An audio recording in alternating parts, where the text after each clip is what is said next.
ഇന്ന് doctor Raju's views and മെസ്സേജസിൽ നിന്നും ഹാർദവമായ സ്വാഗതം. ഇന്ന് സാമ്പത്തിക മാന്ദ്യതയുടെ ചില പരിഹാര മാർഗങ്ങളാണ് ഞാൻ പറയുന്നത്. ഇഷ്ടമുള്ളവർ കേൾക്കുക, സബ്സ്ക്രൈബ് ചെയ്യുക, കമൻറ്റ് ചെയ്യുക, ഷെയർ ചെയ്യുക. Okay, thank you.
എല്ലാവർക്കും doctor Raju's views and message എന്ന് പറയുന്ന ചാനലിലേക്ക് ഹാർദവമായ സ്വാഗതം. ഞാൻ തീർച്ചയായിട്ടും കഴിഞ്ഞ 2 പ്രാവശ്യം എന്തുകൊണ്ടാണ് സാമ്പത്തിക മാന്ദ്യം വരുന്നത് എന്നുള്ളതിനെക്കുറിച്ച് ഞാൻ പറഞ്ഞായിരുന്നു. ഈ സാമ്പത്തിക മാന്ദ്യം എന്തുകൊണ്ട് കഴിഞ്ഞ അനേക വർഷങ്ങളായിട്ട് കമ്പോളത്തിലേക്ക് തിരിയുന്നവർ പറയുന്നു, കമ്പോളത്തിൽ ആളില്ല, കമ്പോളത്തിൽ ചെലവില്ല എന്നൊക്കെ പറയും. അങ്ങനെ ഒരു ദാരിദ്ര്യ സംസ്ഥാനമായി മാറുകയാണോ, അല്ലെങ്കിൽ ദാരിദ്ര്യ രാജ്യമായിട്ട് മാറുകയാണോ എന്ന് ഞാൻ പലപ്പോഴും ശ്രദ്ധിച്ചിട്ടുണ്ട്. എന്നാൽ ഇന്ന് ഞാൻ നിങ്ങളുടെ മുമ്പിലേക്ക് വന്നിരിക്കുന്നത് ഈ സാമ്പത്തിക മാന്ദ്യത്തിന് എന്ത് പരിഹാരമുണ്ട്. നേരത്തെ പറഞ്ഞതെല്ലാം നിങ്ങൾ കാണണേ, അതിൻ്റെ വേണമെങ്കിൽ ലിങ്ക് ഇട്ട് തരാം. അത് കണ്ടിട്ട് നിങ്ങൾ ഇതിനെ വിലയിരുത്തുക. ഒന്ന്, നമ്മുടെ ഉൽപ്പാദനം വർദ്ധിക്കണം. നമ്മുടെ എന്ന് പറഞ്ഞു കഴിഞ്ഞാൽ കേരളത്തിലെ ഒരു കൺസ്യൂമർ സ്റ്റേറ്റ് ആണ് ഈ കേരളം എന്ന് പറയുന്നത്.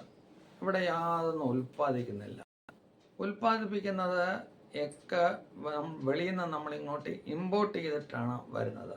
അതുകൊണ്ട് നമ്മുടെ ഇടയിൽ നല്ലൊരു ശതമാനം ആൾക്കാരും യാതൊരു ജോലിയും ചെയ്യാതെ രാവിലെ മുതൽ വൈകുന്നേരം വരെ കുത്തിയിരുന്നിട്ട് പറയുന്ന മുതലാളിമാരുടെ പണികൾ നേരെ ചെയ്ത് കൊടുക്കാതെ ഭാര്യമാരെ തൊഴിലുറപ്പ് പണി ചെയ്ത് വീട്ടിൽ കൊണ്ടുവരുന്ന പൈസ കൊണ്ട് കള്ള് കുടിച്ച് നടക്കുന്ന ആൾക്കാരാണ്. ദയവേത് നമ്മുടെ ഈ സിറ്റുവേഷൻ മാറണം. എല്ലാ മനുഷ്യനും അവനാളാവുന്നിടത്തോളം അത് 8 മണിക്കൂർ അല്ലെങ്കിൽ 10 മണിക്കൂർ അല്ലെങ്കിൽ 6 മണിക്കൂർ എന്തെങ്കിലും ചെയ്യാൻ പറ്റുന്നത് ചെയ്യണം. ഇങ്ങനെ ചെയ്ത് അത് കൃഷി മേഖലയിലാണെങ്കിൽ നിങ്ങൾക്കൊരു നല്ല പൂന്തോട്ടം ഉണ്ടാക്കാം, അല്ലെങ്കിൽ ഒരു വെണ്ടയ്ക്കാത്തോട്ടം ഉണ്ടാക്കാം, അല്ലെങ്കിൽ ഒരു കത്തിരിത്തോട്ടം ഉണ്ടാക്കാം. ഇങ്ങനെ നിങ്ങൾ ചെയ്യണം. ചെയ്തില്ലെങ്കിൽ മറ്റുള്ളവരൊന്ന് തട്ടിയെടുക്കും. അപ്പോൾ ഉൽപ്പാദനം വർദ്ധിപ്പിക്കണം. ഇവിടെ ഫാക്ടറികളില്ല, പക്ഷേ കാർഷികമായിട്ടുള്ള ഉൽപ്പാദനം വർദ്ധിപ്പിക്കണം. രണ്ടാമതായി, നിങ്ങൾ നിങ്ങളുടെ ഭാര്യമാരെ ജോലിക്ക് വിടുക. നിങ്ങൾ എല്ലാ കാര്യത്തിലും മുന്നിട്ട് ഇറങ്ങുക. അതുപോലെ ഈ ജൈവ കൃഷി തുടങ്ങുക. അതുപോലെ ഇൻഡസ്ട്രിയലായിട്ട് എന്ന് വെച്ച് കഴിഞ്ഞാൽ ഇൻഡസ്ട്രിയലായിട്ട് വ്യാവസായികമായിട്ട് നമുക്ക് എന്തെങ്കിലും ചെയ്യാനുണ്ടെങ്കിൽ സഹായിക്കുക. വ്യവസായ രംഗത്ത് നമ്മൾ ചെയ്യുന്ന സമരം മതിയാക്കുക. അതുകൊണ്ട് ഒരുപാട് കമ്പനികൾ ഇങ്ങോട്ട് വരാതെ വെളിയിലോട്ട് പോയി. നമുക്ക് വലുതാവണം എന്നുള്ളൊരു ചിന്ത നമുക്കുണ്ടെങ്കിലും നമ്മൾ ഒരു മനുഷ്യന് കീഴ്പ്പെട്ടിരിക്കണം. കാർഷിക മേഖലയെക്കുറിച്ച് പറയുമ്പോൾ എനിക്കതാണ് നിങ്ങളോട് പറയാനുള്ളത്. രണ്ടാമതായി, ഞാൻ ഈയിടെ ബാങ്ക് മാനേജർമാരോട് സംസാരിക്കുകയാണ്. ആ സമയത്തെല്ലാം അവർ പറയുന്നു വെളിയിൽ നിന്ന് വരുന്ന വെസ്റ്റേൺ യൂണിയൻ മണി ട്രാൻസ്ഫറൊക്കെ വളരെ കുറഞ്ഞിരിക്കുന്നു. എന്നാൽ ഇത് അവിടെ പോയി വല്ലവൻ്റെയും പൈസ വാങ്ങിച്ചിട്ട് അത് വളരെ നീചമായ രീതിയിലും അല്ലാതെയും വാങ്ങിച്ചിട്ട് ഇവിടെ കൊണ്ടുവന്ന് ചിലവാക്കുക എന്നുള്ളതല്ല. ഇപ്പം അവിടെ കിട്ടുന്ന ശമ്പളം ഏതാണ്ട് ഇവിടെ കിട്ടുകയും ചെയ്യും. അതുകൊണ്ട് നമ്മൾ വെളിയിൽ പോയാൽ രക്ഷപ്പെട്ടു. വെളിയിൽ പോയാൽ രക്ഷപ്പെട്ട ഒരുപാട് ആൾക്കാരുണ്ട്. ഇന്ന് ഭൂരിഭാഗം ആൾക്കാരും വെളിയിൽ പോകുന്ന രക്ഷപ്പെടുന്നില്ല. കാരണം എന്താ? അവിടെ ഇക്കാമ വന്നു, അത് വന്നു, ഇത് വന്നു, വിവേചനം വന്നു, ഇങ്ങനെയെല്ലാം വന്നു. പിന്നെ കേരളത്തെ സംബന്ധിച്ച് പറയുകയാണെങ്കിൽ എനിക്ക് ഒരൊറ്റ കാര്യം പറയാനുണ്ട്. അത് ഞാൻ വളരെ ശക്തമായിട്ട് പറയുന്നു. ഇത് ഗോഡ്സ് ഓൺ കൺട്രിയാണ്. ഗോഡ്സ് ഓൺ കൺട്രി എന്ന് പറയുന്നത് ഗോഡ്സ് ഓൺ കൺട്രിയാണ്. എവിടെ നോക്കിക്കഴിഞ്ഞാലും ഹരിത നിർമ്മിതമായിട്ടുള്ള അല്ലെങ്കിൽ ഹരിതത്താൽ നിറയുന്ന ഭൂമിയാണ്. എവിടെ പോയാലും ടൂറിസം സ്പോട്ടുണ്ട്. ഈ നാട്ടിൽ വളരുവാനായിട്ട് ഏറ്റവും സാമ്പത്തികമായിട്ട് ഈ നാട്ടിൽ വളരണമെങ്കിൽ ഈ വലിയ ടൂറിസ്റ്റ് കേന്ദ്രങ്ങൾ വരണം. ഒരു കാലത്ത് നമുക്കറിയാം ജടായുപ്പാറ എന്ന് പറയുന്ന സ്ഥലം ആർക്കും അറിയാത്തൊരു സ്ഥലമായിരുന്നു. ചടയമംഗലം ആർക്കും വേണ്ടാത്തൊരു സ്ഥലമായിരുന്നു. എന്നാൽ ഇന്ന് ജടായു എന്ന് പറയുന്ന ലോകത്ത് ഏഷ്യയിലെ ഏറ്റവും വലിയ ഒരു പക്ഷിയുടെ രൂപം ഉള്ള ഒരു സ്ഥലമാണ്.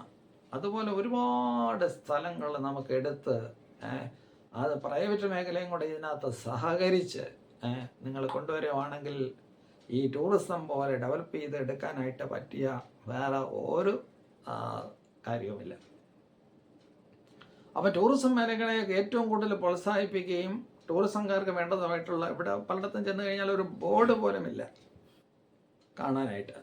ഒരു ബോർഡ് പോലും കാണുവാനായിട്ടില്ല. അങ്ങനെയുള്ളവർ ചുറ്റിപ്പോകും. അതുപോലെ റോപ്പ് വേ ഉണ്ടാക്കുക, പല രീതിയിൽ ഒരു വേൾഡ് ടൂറിസ്റ്റ് അട്രാക്ഷൻ. ഇപ്പോൾ ആൾക്കാർ സിംഗപ്പൂരിൽ പോകുന്നു. ഇതെല്ലാം ചെയ്യാനായിട്ട് സർക്കാരിൻ്റെ കയ്യിൽ പൈസയില്ല. പക്ഷെ സ്വകാര്യ പങ്കാളിത്തത്തോടെ ഇത് ചെയ്യുക. നാലാമത് ഞാൻ ഒരു കാര്യം പറയട്ടെ. ആവശ്യമില്ലാത്ത കോർപ്പറേഷനൊക്കെ എന്തിനാണ് സർക്കാർ വഹിക്കുന്നത്? ഇവിടെ ഒരു KSRTC കോർപ്പറേഷൻ ഉണ്ട്. അത് നഷ്ടത്തിലോടുകയാണ്. ഇത്രയും കാലം വരുത്തി വെച്ച നഷ്ടം പാവങ്ങളുടെ ടാക്സ് ഉപയോഗിച്ചത് നികത്തി.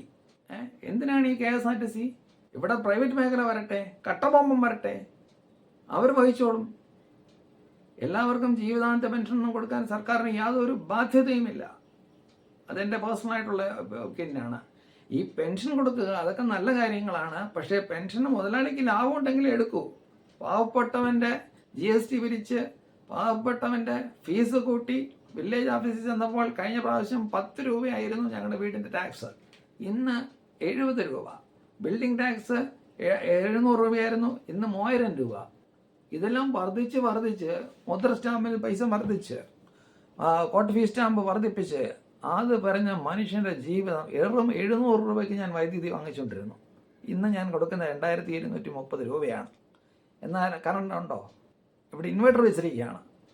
ഇവിടെ KSEB അല്ല ആവശ്യം, ഇലക്ട്രിസിറ്റി ബോർഡാണ് ആവശ്യം. ഒരിക്കലും നഷ്ടപ്പെടാത്ത, ഒരിക്കലും കെടാത്ത രീതിയിൽ ഗുജറാത്തിലെ പോലെ ഒരു വലിയ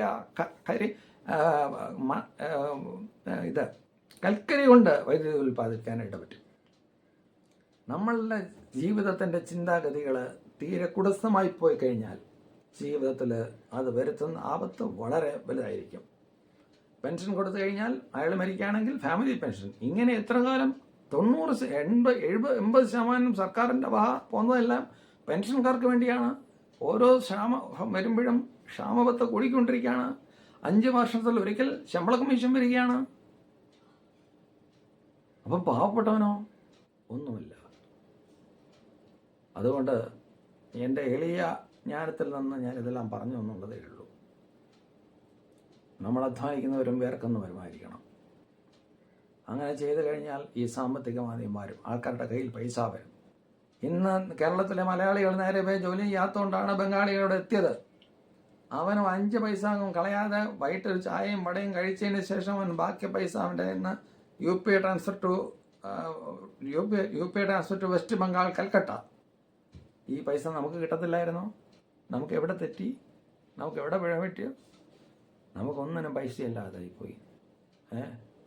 നമ്മളെ വളർത്തിയ വളർച്ചയുടെയും നമ്മൾ സ്വരൂപിക്കേണ്ട സ്വരൂപങ്ങളെയും ഒക്കെ നമ്മളെ യഥാർത്ഥത്തിൽ മനസ്സിലാക്കിയാൽ സാമ്പത്തിക മാന്ദ്യത്തെ കവിയാൻ, അതിനെ ഓവർകം ചെയ്യാൻ നമുക്ക് തീർച്ചയായിട്ടും കഴിയും. അങ്ങനെ ഒരു നല്ല ഭാവി, ഒരു സാമ്പത്തികമായിട്ടുള്ള ഭദ്രതയുള്ള ഒരു കുടുംബമായി തീരട്ടെ, ഒരു രാഷ്ട്രമായി തീരട്ടെ, ഒരു സ്റ്റേറ്റായി തീരട്ടെ എന്ന് ആശംസിച്ചുകൊണ്ട് ഞാൻ നിർത്തുന്നു. എന്നെ ഈ വീഡിയോ എടുക്കാനായിട്ട് സഹായിച്ചായിട്ടുള്ള ബ്രദർ സാജു ബ്രദർ, ഇവ രണ്ടുപേരോടുള്ള നന്ദിയും സ്നേഹവും ഈ സമയത്ത് അറിയിച്ചുകൊണ്ട് നമുക്ക് അടുത്ത എപ്പിസോഡുമായി നമുക്ക് വീണ്ടും കാണാം. നന്ദി.